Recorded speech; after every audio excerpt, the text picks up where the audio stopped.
Welcome back to Ben's Garage. Today we're back in the Range Rover with this. I have done a video on this already. This is the Launch X431 CRP919E. Fantastic bit of kit, all makes, all models. I was a little bit disappointed that you couldn't calibrate the suspension on the Range Rover with this, but I've got in touch with them and they said it wasn't supported. But I've had a lot of questions with this in regards to, can you do key programming and can you get into the special function side of things for items on the Range Rover that are normally set by the dealer. So that's like the daytime running lights and other bits and pieces. We're going to plug this in and see what we can actually do on the Range Rover. I didn't really get into it too much last time. It's a bit overwhelming when you get one of these tools. There's so many, it's all new, which it's not new because the interface is normally quite the same as other brands which I've used. But there's a lot of information on these things, and I probably didn't cover it quite as well. So to answer some questions that I've got over this tool and what it will do with the Range Rover, we're going to plug it in. This is obviously, it's the 2010 Range Rover TDV8 L322 3.6. It's the last of the 3.6s. Vogue SE, not that that makes a shit's worth of difference, but there you go. So we're going to get this plugged in and see what we can actually bring up on the car. I will fire the car up so you might hear it humming away, but I don't want to flatten the battery, so let's get it plugged in and see what we can come up with.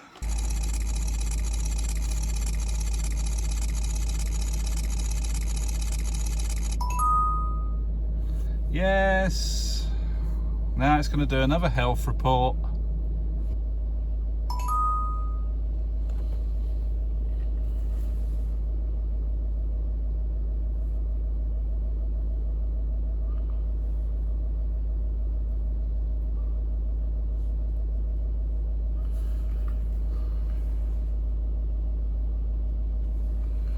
Let's clear the codes.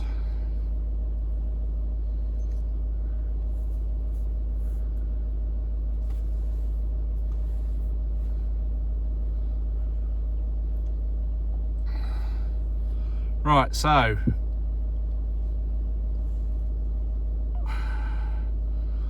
I've had people ask, can you program the keys? Where would that be?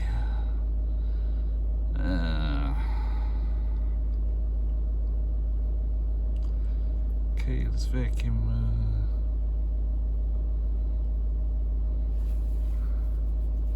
General Electrics.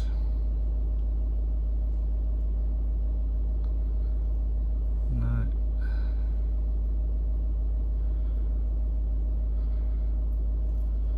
Body control module. Actuation test. I need to find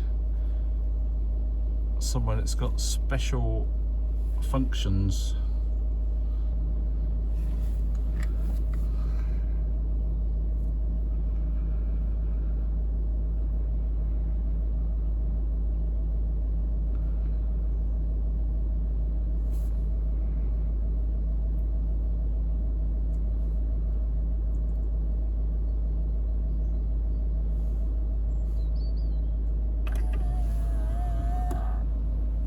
Doing an actuation test. Mirror outputs. Fold in. I need fold out. Where's fold out? Fold back.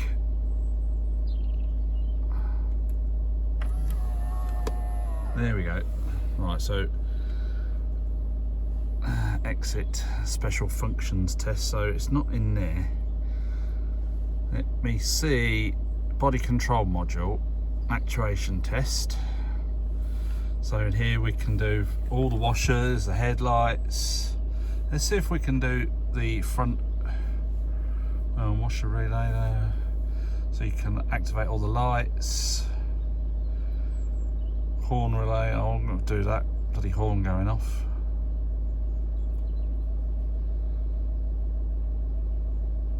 Alright, let's see what else we've got here.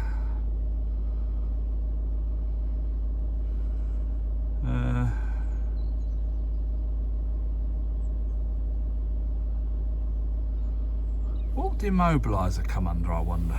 let's have a look at this keyless. There's no actuation test for the keyless thing. Instrument cluster, actuation test. Low gear, this is all stuff on the thing, I believe. Diesel preheat, cut off, pad well, this is all the warning lights.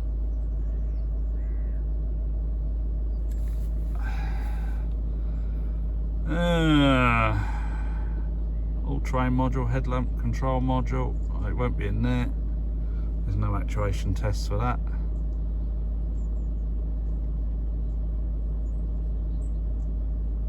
Driver's seat, park assist, passenger door, accessory protocol interface. There's no actuation tests for that one. The question I get asked, will it do a DPF regen? So we're in the reset functions.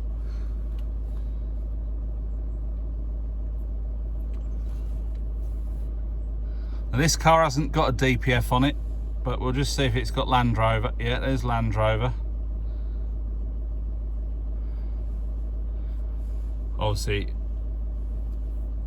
so you can do a particulate filter dynamic regeneration or a diesel particulate filter replacement on the Land Rover. We haven't got one, so it's not applicable to us, but it will do it on a Range Rover.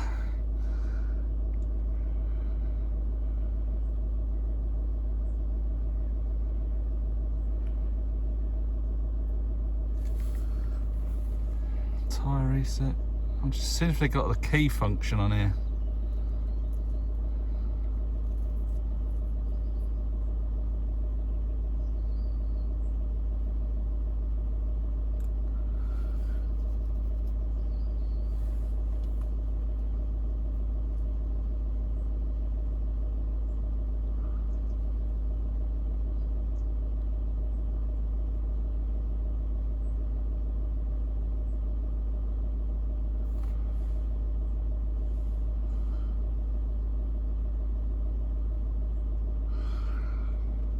I'm not going to go into that, but it has got the immobiliser function.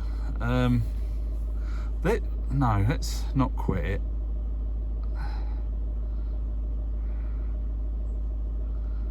Let's go into it. So you can program keys and you can do a remote control manual setup, but we're going to come out of that because we don't want to mess about with that. It's all working fine as it is. We'll really quit that. So you can program the keys on the immobiliser piece. So that's in the reset function. I didn't want to press that, I was pointing at it. So I'm going to diagnose and then select Land Rover.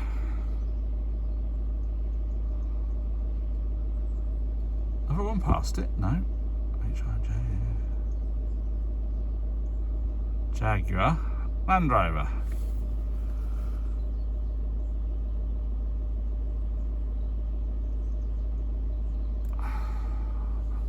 You watch, she's probably going to do another bloody VIN scan.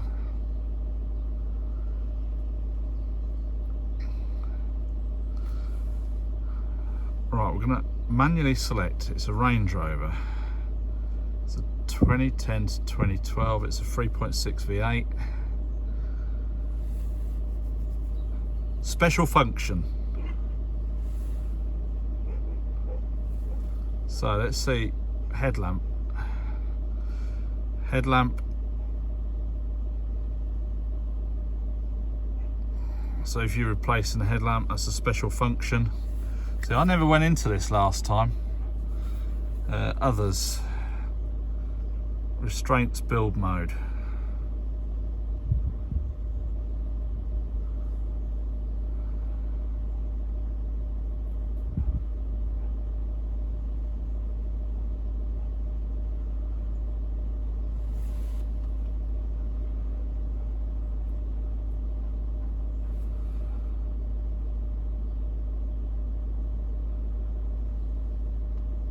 I don't know what all this is. Build mode, normal mode.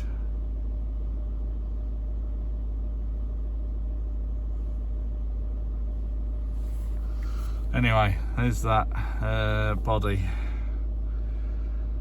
The valet mode reset, running board, that we've not got those. Electrical, you can do some tests.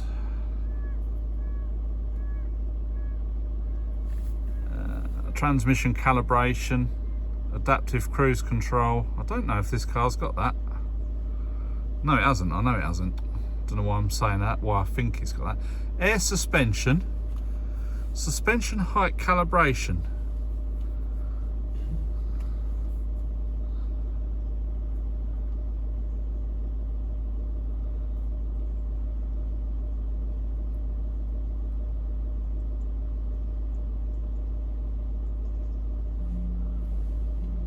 It's doing something.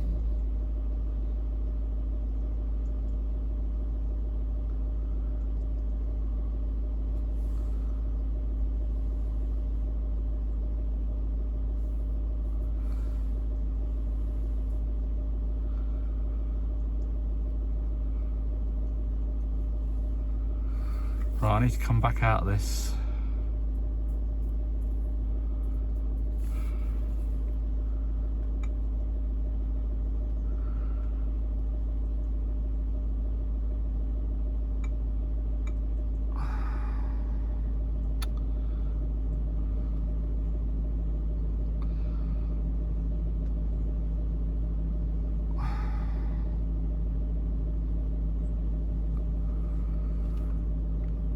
So that's interesting.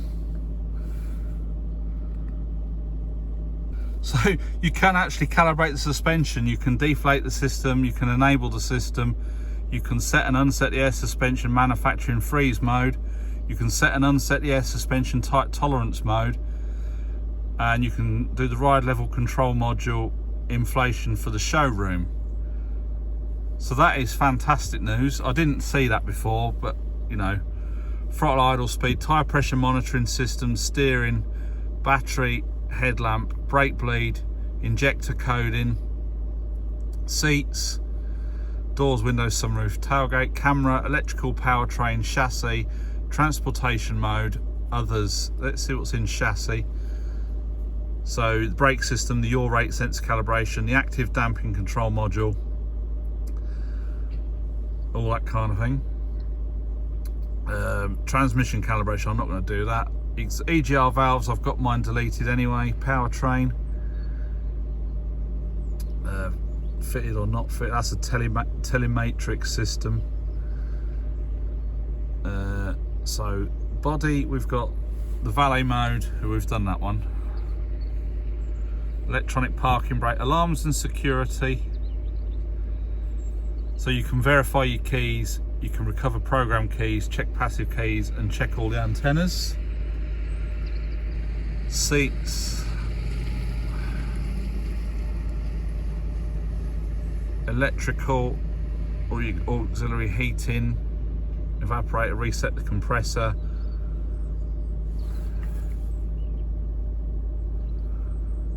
Where have we been? Camera calibration.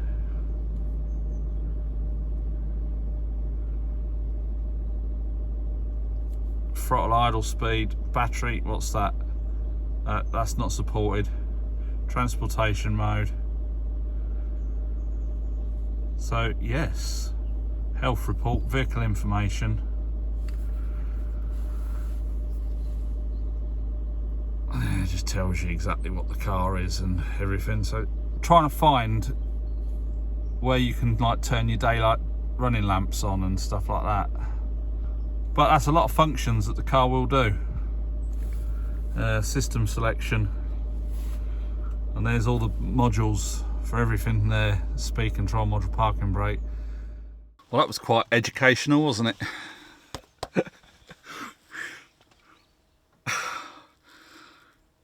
I should have, I asked them, because when you go into the suspension adjustments in the reset side of this, it doesn't list Land Rover. And when I said to them, does it support Land Rover? No, it doesn't support Land Rover.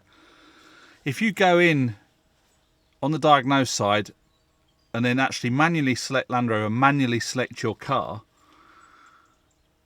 and you can go into special functions. You can adjust the suspension with this. So this has now become quite a good tool for Range Rovers.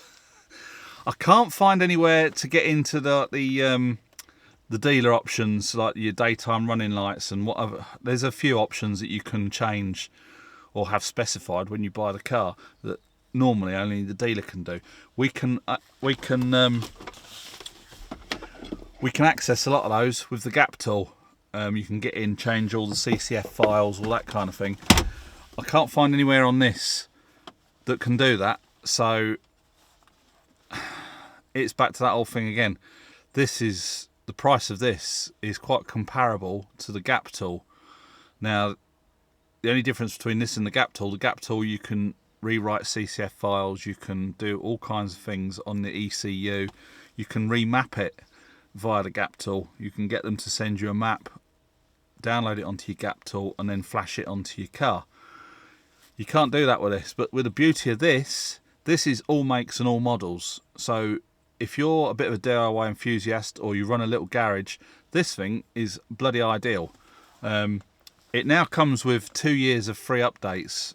I just missed out, but then they did send me an email the other day saying that because you've just recently bought it, we'll give you 2 years free updates. So that's updatable for 2 years. There are add-ons for this as well, for doing your TPMSs and that, and you can get some other bits that plug into it and work with this.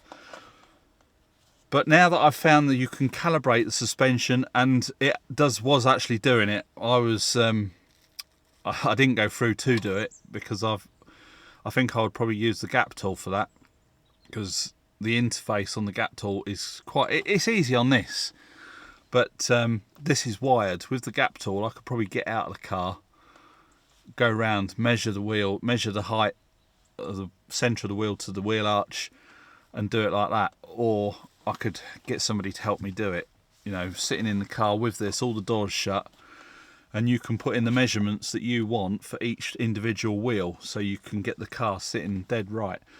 You can deflate the suspension, you can do all those settings on the suspension that we saw on this. So this has gone from being not such a great tool for Range Rovers to being bloody marvellous. All the actuator tests it does, you know, I folded in the mirrors and folded them back out again using just this. So it's bi-directional, and I thought I would just put a video out because I've been getting a few questions. Will it do this on the Range Rover? Will it do that on the Range Rover? Well, yes and no. It'll do a DPF regen, although this car hasn't got DPF. It went into that menu. Obviously, the module isn't on the car for the DPF, so you can do a particulate a DPF filter regeneration, or if you replace the DPF filter, there's a setting on there for that as well. Suspension calibration on this looks quite comprehensive, and it was quite easy. It comes up on the screen, tells you exactly what you need to do, what you need to measure, and you just follow the on-screen things. It does that. Programming keys, you can either do it on the reset menu, you know, on the main screen you've got the reset functions. You can go into the immobilizer and program a key, or it's on the special functions, and I can't remember which one it was on, but it's on that clip where we found it. You can program the keys, you can check what keys are activated, all this, that and the other. So you can program your keys, you can do DPF regen, you can do suspension calibration. Anything I can't find is unlocking options on the car.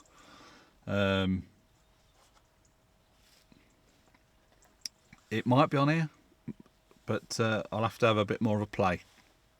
But for today's video, quite recommend this if you work on a lot of cars, a lot of different cars.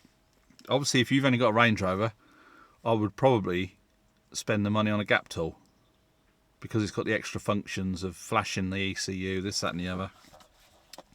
But if you're a bit of a small garage, or you do a lot of work on your friends' cars, something like this is invaluable. I mean, it sounds expensive, but it's like I say with all these diagnostic tools, a couple of visits to the garage for putting out engine warning lights and stuff like that, a medium to, you know, a good priced scan tool will pay for itself just from not going to the garage for a couple of times. And quite often faults are really simple, but you can't really fix cars without something like this now. So I hope you enjoyed this video. It's a bit more of an insight into the Launch X431 CRP919E. It's a bit of a mouthful. Touchscreen. It's quite good. Feels great. The only downside is it's a cable, and the cable's not that long. If you wanted to do actuator tests under the bonnet, I think you can get extensions of these, so you can plug in an extension and then take that under the bonnet and run actuator tests and see what's going on. So if you want to get a meter on something and do an actuator test. It would be nice if it was Bluetooth, but it's not. So I think the more expensive, the X431 Pro, is Bluetooth, but that's close to €1,000, and this one isn't. I will put a link to it in the description. It's an Amazon affiliate link, so if we do sell any through that link, we get a little bit of a kickback. It's not a lot, and it doesn't cost you any extra. But for Range Rovers, pretty damn good, especially now it calibrates the suspension. Anyway, we'll catch you in the next video. Bye for now.